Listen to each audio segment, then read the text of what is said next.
Merci de rester fidèle au programme d'ITV. C'est parti pour cette édition du soir. L'ASTR à la place de Asifor pour assurer la gestion de l'eau à Louga. Un programme d'extension du réseau hydraulique sera également mis en place pour faciliter l'accès à l'eau dans les villages les plus reculés. Les femmes de Ngor prêchent pour le retour définitif de la paix dans leur localité. Ces dernières estiment que les habitants sont terrifiés de la présence des forces de l'ordre. Ils interpellent le président de la République afin que le blocus soit levé. La rubrique I éclaire par la rencontre d'un amoureux de la plante. L'âge Malik Sani s'est forgé une réputation autour de la plante. Il transforme le cactus en énergie propre ou en énergie bio. Voilà pour les titres. Le développement, c'est dans une poignée de secondes.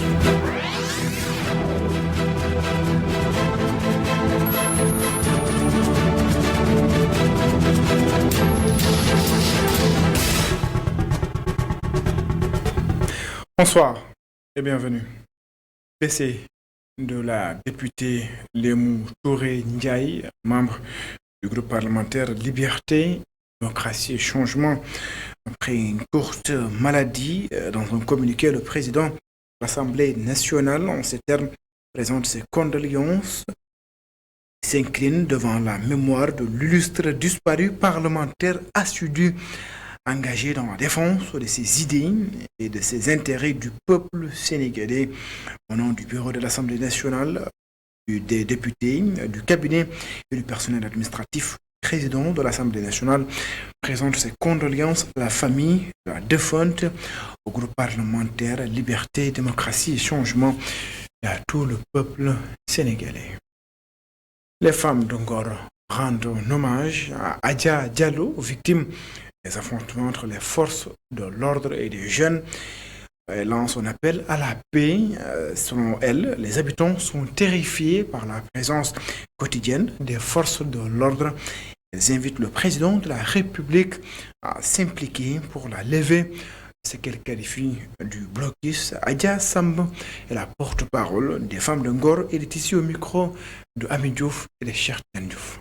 Nous femmes, nous avons organisé cette activité pour amener encore, prier notre prière de cœur par rapport à tout ce qui s'est passé.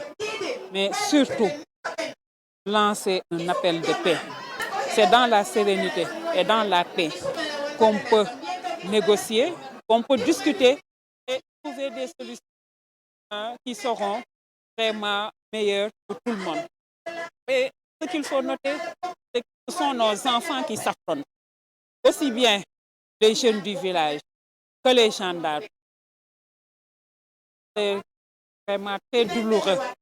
Une jeune fille en classe de CM2 et à fleur de l'âge qui rêvait vraiment d'aller au lycée en espérant que le parking serait vraiment la place idéale. Nous sommes là, pressés, angoissés, surtout quand nos enfants sont à l'école. Par rapport aux problèmes financiers, nous demandons, parce qu'il y a des promesses vraiment avec la plus haute autorité, vraiment il y a de bonnes promesses de restitution de certaines poches qui existent encore. Donc déjà, ça c'est le premier pas. Il est situé entre Pâques et Pentecôte. L'Ascension célèbre, selon les textes, le jour où Jésus a quitté ses disciples pour rejoindre le Seigneur dans les cieux. Commémore donc la montée du Christ au ciel. 40 jours après sa résurrection, pour les chrétiens, cette date symbolise la vie éternelle. Jésus est encore et toujours parmi nous. Et c'est là que viennent leur force, leur persévérance et leur joie. Abbé Ambroise Tine, père du foyer de charité du Cap des Biches, revient sur le sens de cette fête. Le sens de cette fête, c'est monter de Jésus-Christ après sa résurrection au ciel. Monter au ciel et fêter l'ascension pour les chrétiens et célébrer leur espérance qu'un jour, nous nous retrouverons tous comme Jésus au ciel, auprès du Père. Donc la destinée de tout peuple, c'est le dans toutes les églises du monde, les prêtres célèbrent la messe avec les fidèles, rappelant l'épisode de la montée de Jésus au ciel après sa résurrection. Et comme je l'ai dit tout à l'heure, le plus important à retenir, c'est qu'après notre mort, nous ressusciterons et notre demeure finale, c'est le ciel, où Jésus réside auprès du Père. Et c'est la grande espérance que célèbrent les chrétiens aujourd'hui, jour de l'Ascension. Je le disais en titre, à Louga, la SDR va bientôt prendre la place de Asifor dans la gestion de l'eau. Cette zone, les autorités ont tenu un CRD pour mettre en œuvre la réforme. Il est prévu également la mise en œuvre d'un programme d'extinction du réseau hydraulique pour faciliter l'accès à l'eau dans les villages les plus reculés de la région. C'est un compte rendu de nos correspondants permanents à Louga, Ekou Diallo et Kharatia. L'Office des forages ruraux compte remplacer les ASIFOR par la SDER dans la région de Louga. C'est une réforme de l'État du Sénégal pour non seulement améliorer la gestion de l'eau en milieu rural, mais faciliter l'accès. Certains maires ont soulevé certaines inquiétudes. Notre souhait, c'est que, à l'avenir, que les populations, les usagers, vont vivre dans de meilleures conditions, avoir l'accès suffisamment à l'eau potable et à temps. Que, à l'avenir, dès qu'il y a panne, qu'il y a une réaction rapide de SDR. Parce que l'eau, ça ne peut pas manquer. Selon le directeur de l'OFOR, l'eau de qualité sera disponible en permanence dans les zones les plus reculées de la région. On a recruté un professionnel de l'eau, donc qui est la SDR. Et derrière, ça va améliorer la gestion, cette manne financière qui était entre les ASIFOR. Cette réforme apportera de l'équité dans la distribution de l'eau. Sur la question de recrutement du personnel, le directeur général de la SDER rassure les anciens employés des forages. Sur le recrutement, nous donnerons la priorité au recrutement local. L'organisation que nous comptons mettre en œuvre, c'est vraiment pour assurer la proximité avec l'érection d'une direction régionale au niveau de la région de Louga, plus de 5 centres que nous comptons déployer. En tout cas, contractuelles seront mises en œuvre pour respecter les indicateurs en matière de continuité, en matière d'amélioration, en matière de la qualité de l'eau. Cette réforme hydraulique initiée par l'État du Sénégal va permettre d'avoir une équité dans la distribution de l'eau. Sékou Diallo a présidé un Chor, l'inspecteur d'académie de Sédhiou. On suspend à son tour les cours sur l'étendue de la région, dans les écoles, établissements et centres de formation professionnelle à compter donc du vendredi 19 mai 2023 plutôt, jeudi 25 mai 2023. Nous allons revenir en détail dans nos prochaines éditions. Audience foraine, l'initiative de l'inspection de l'éducation et de la formation en collaboration avec le tribunal d'instance de Mbour plaît près de 1700 élèves qui n'avaient pas de pièces d'état civil ont été enrôlés. 6000 enfants restent encore à régulariser sur un effectif de 12 000 élèves à l'IEF de Mbour. Muntagakan et Mourou. Très tôt le matin, les parents d'élèves se sont rendus à l'inspection de l'éducation et de la formation numéro 1 afin d'inscrire leurs enfants sur le registre d'état civil. 1700 élèves se sont présentés à cette audience, réduisant ainsi le déficit de façon considérable. Globalement, l'année dernière, on avait 12 000 et quelques enfants. Donc cette année, l'année dernière, on a fait des audiences qui ont réglé le problème pour 7 000 enfants. Donc ça veut dire que sur les 12 000, ça restait 5 000 et quelques. Donc il y a en fait quelques élèves qu'on a encore rajoutés. Donc il faut dire que globalement, on est à 6 000 enfants qui n'ont pas d'état civil, de la maternelle au moins. Les élèves concernés ne sont pas contents de leurs parents, qu'ils accusent de négligence.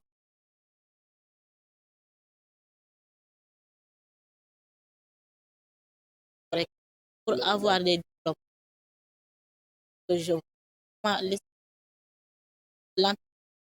C'était un peu élevé. L'organisation ABGO, à bras grands ouverts, a apporté, en plus de la sensibilisation, un appui financier conséquent. Prenons une partie de la somme qui est demandée et nous signons une convention avec l'inspecteur de l'IF que nous lui remettons. Charge à lui maintenant de voir comment répartir ça pour atténuer les charges des parents d'élèves qui ont dans des difficultés pour assurer. Les mains liées par la politique de l'État qui ordonne l'acceptation des élèves sans bulletin de naissance à l'inscription, les directeurs d'école n'ont comme solution que la sensibilisation et les audiences foraines. Sur les réseaux sociaux, certaines publications font état de l'utilisation d'une ambulance par les forces de défense et de sécurité pour repousser les manifestants. Ziguinchor, le SAMES réagit. Selon eux, selon ses membres, il s'agit d'une volonté de nuire aux des professionnels assermentés. SAMES, donc section Ziguinchor, appelle à la fin de ces pratiques et assure que les médecins sauront veiller sur les principes qui gouvernent l'exercice de leur profession. Voici Dr Khadijatou Diallo, elle est la secrétaire générale de SAMES section Ziguinchor. Elle est ici au micro d'Hassan Ba et de Daoud Sam. Dans cette zone géographique, à savoir l'hôpital de la Paix et l'hôpital régional de Ziguinchor, est bloqué par des manifestations avec l'érection de barrages. La devanture de l'hôpital de la Paix est le théâtre d'affrontements entre manifestants et forces publiques, exposant ainsi les malades, leurs accompagnants ainsi que le personnel soignant à une inhalation forcée de gaz lacrymogène, dont certains atterrissent même dans l'enceinte de l'hôpital. Par ailleurs, nous nous offusquons face aux accusations graves concernant le refus de soins des manifestants, mais aussi la livraison de ces derniers à la police. Ces accusations ne reflètent en aucun cas notre engagement professionnel, ni nos valeurs déontologiques fondamentales qui sont basées sur l'impartialité professionnelle sans aucune distinction sociale, politique, le respect scrupuleux du secret professionnel et la primauté absolue accordée à toute vie. En outre, depuis un moment, une information concernant l'utilisation d'une ambulance par les forces de défense et de sécurité pour repousser les manifestants circule sur les réseaux sociaux. Cette information, si elle est avérée, représente une extrême gravité, car probablement responsable des attaques perpétrées contre les agents de santé et les hôpitaux où par 2 fois des groupes d'individus ont été repoussés. L'ambulance constitue un équipement médical, ne doit pas être détournée à d'autres fins.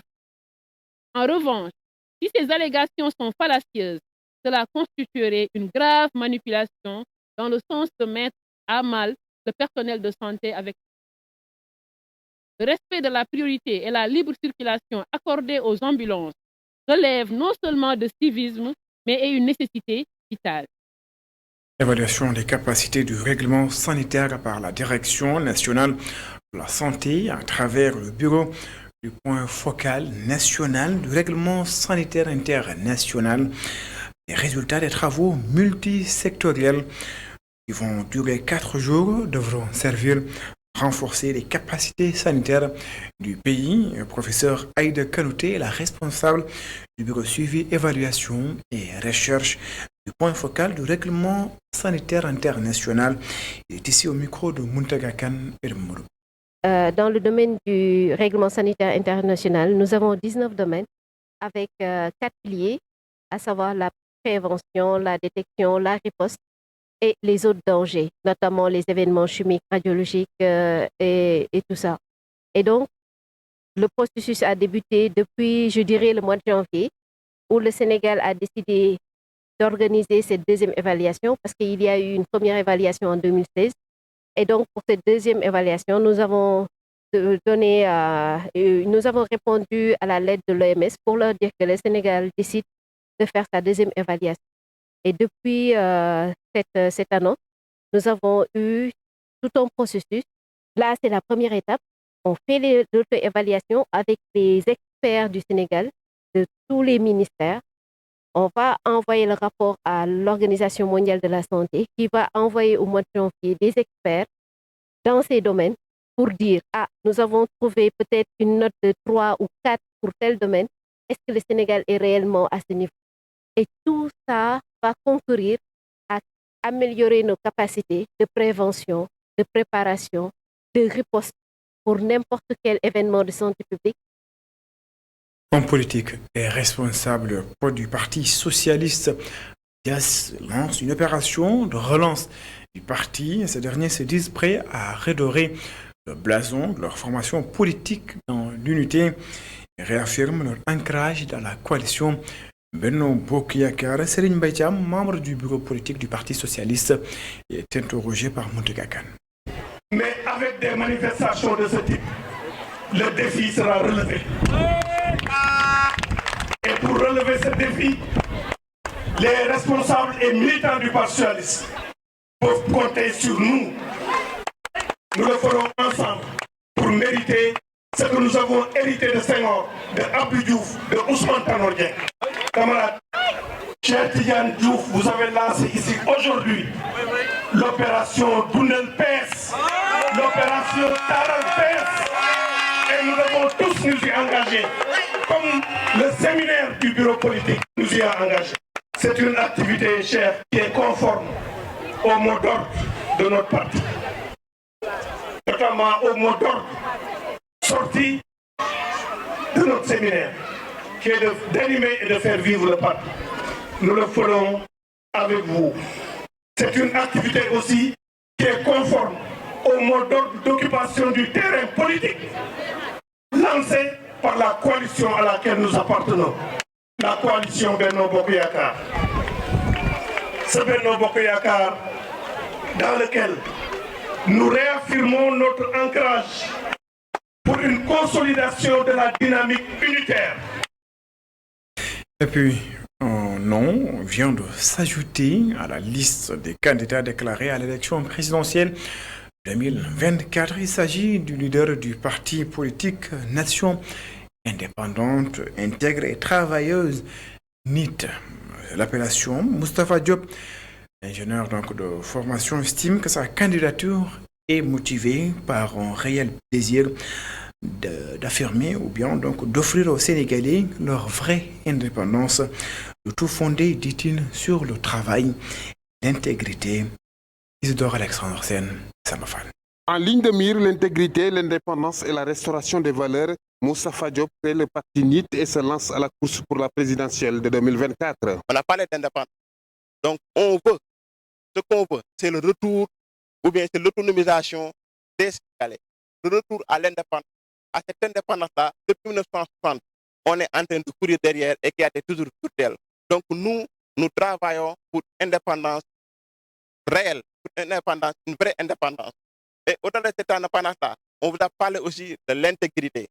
Donc, intègre, Sénégal, nation indépendante, intègre. Donc, on veut aussi des gens avec une probité morale très élevée, retour aux valeurs, les retours aux valeurs fondamentales qui ont fait que nos ancêtres ont vécu et ont essayé de leur part à développer le Sénégal. La promotion du travail est aussi au cœur des valeurs qui sous-tendent le parti. On a tout, mais ce qui nous manque, peut-être, il y a un problème d'intégrité, il y a un problème de justice que certaines personnes développent pour dire que l'argent, on le gagne pas en travaillant, on fait du business ou bien on fait du diligence pour l'avoir. Non. Nous, ce que nous promouvons, c'est le travail.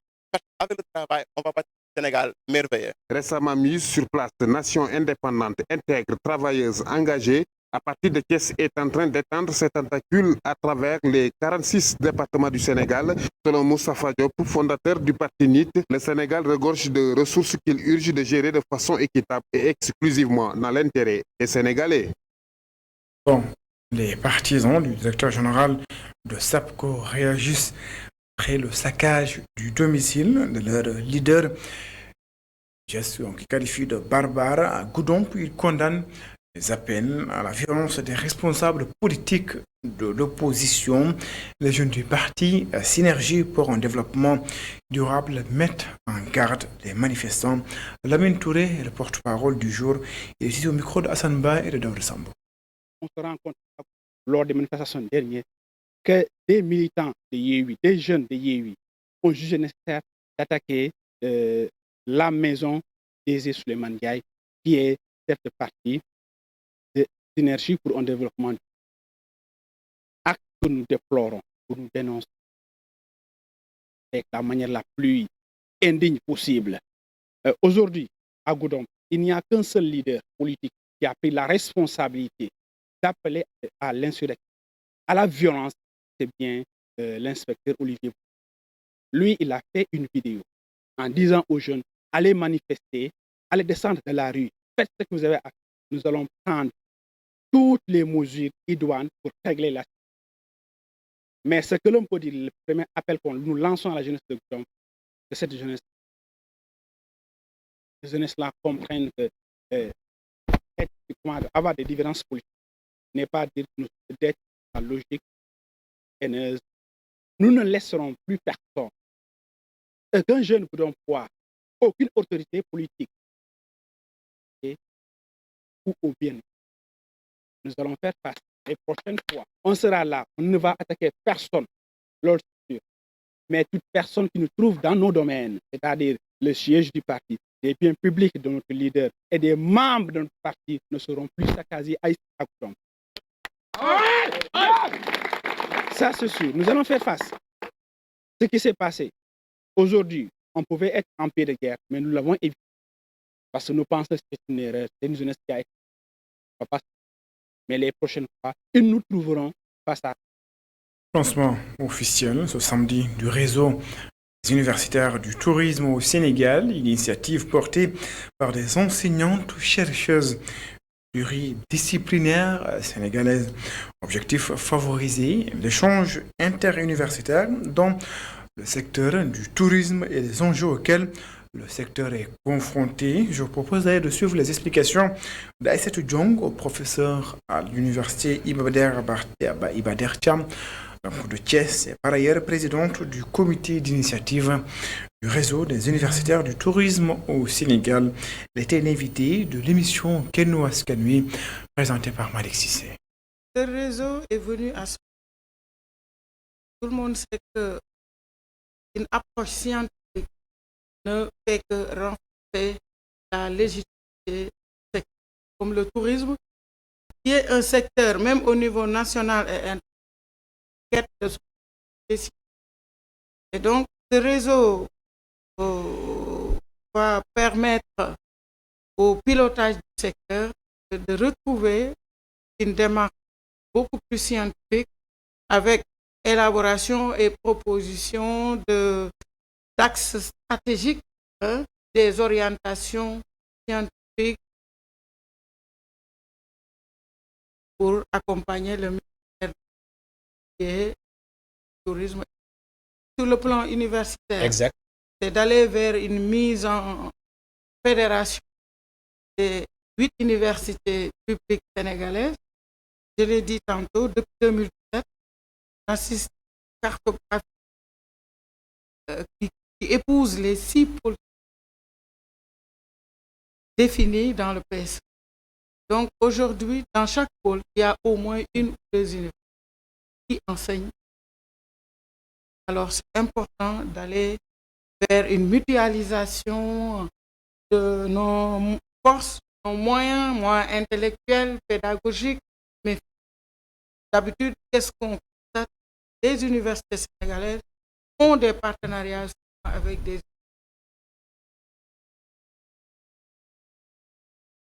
mais entre universités, et il faut que la coopération soit d'abord nouée.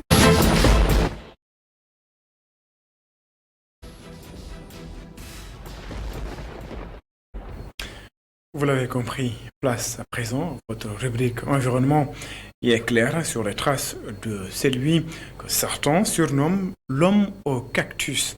À l'Institut supérieur de formation agricole et rurale de Bambey, Haji Malik Sagne, il s'est forgé donc une réputation autour de la plante malgré les épines du cactus. Il la transforme en énergie propre ou en engrais bio. Le jeune ingénieur On est convaincu, le cactus peut participer à l'accès à une énergie verte dans les zones rurales. Pape Ibrahim Ndiaye et Moussa Fall l'ont rencontré à Bambey. Reportage.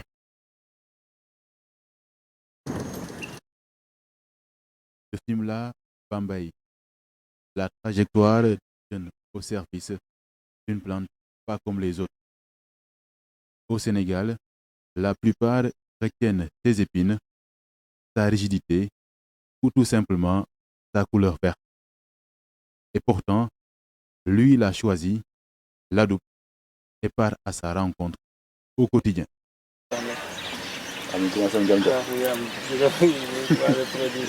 Ce n'est pas pour rien que certains l'appellent à l'Institut supérieur de formation agricole et rurale de Bambey, l'homme au cactus. El Hadji Malick Sagne valorise la plante épineuse, la transforme en énergie sans épines ou en engrais sans pesticides. Le point de départ de tout ça, la capacité de résistance du cactus à la salinisation des terres. Comme je suis domicilié à Hambourg, on a une maison à Hambourg. Et à chaque fois, donc, j'ai quitté le matin pour aller faire le sport de la plage. À tout moment, je passe. En un moment d'hivernage, je devrais passer donc, pour aller faire le sport tôt le matin. Mais il y avait la mer qui avait donc débordé. Et juste au niveau où la mer a débordé, il y avait les plants de cactus qui parvenaient donc à se développer dans l'eau de la mer. Et pourtant, l'eau de la mer est beaucoup plus salée que donc, le sol donc, avec lequel les plantes ne peuvent pas se développer. Donc, c'est ce qui m'avait impressionné. Moi, je me suis dit que nous, avec cette petite quantité de sel qu'on a au niveau des tannes, on a la majeure partie des plantes qui disparaissent. Mais là, avec ces cactus, même au niveau de la mer, ils parviennent à se développer. Donc, normalement, ils ont cette capacité d'adaptation donc, à la salinité. El Hadji Malick Sagne découvre les mystères de la plante, définit le processus, de la coupe à la méthanisation, en passant par le broyage, l'ingénieur agricole a su trouver la bonne méthode. En ce moment que j'ai fait les analyses, j'ai pris quelques temps que j'ai fermé dans cette pourvoir. Et à un moment donné, au bout de 24 heures, je commençais à constater qu'il y avait donc gaz qui se dégageait. Et c'est sur cette base que je vais commencer à essayer de voir, donc, imaginer un modèle de production qui va non seulement valoriser le cactus à usage agronomique, à usage énergétique, à usage. Au-delà de l'énergie de cuisson propre, de l'engrais disponible et de la protection contre les espèces nuisibles. Et ça participe aussi à la restauration naturelle des plantes à travers la captation des éléments organiques pour le transformer en éléments minéraux. Et comme les autres plantes n'ont pas cette capacité donc, de capter les éléments minéraux, les éléments organiques pour le transformer en minéral, donc le cactus va jouer ce rôle et va permettre donc à ces plantes-là de pouvoir bénéficier directement des éléments minéraux. Ce qui fait que ça limite l'apport des engrais chimiques qu'on apporte. C'est des engrais et on peut directement utiliser ça pour fertiliser les cultures. Satisfait du résultat, El Hadji Malick Sagne regarde désormais l'avenir. Un avenir moins épineux et avec de l'énergie ou de l'engrais à base de cactus. La preuve, il souhaite développer le projet dans son village natal, partout dans le pays, et continuer à faire sa promotion dans le monde. Après le Mexique, le Maroc, El Hadji Malick Sagne explore d'autres horizons. Je pense que ça peut régler le problème des engrais.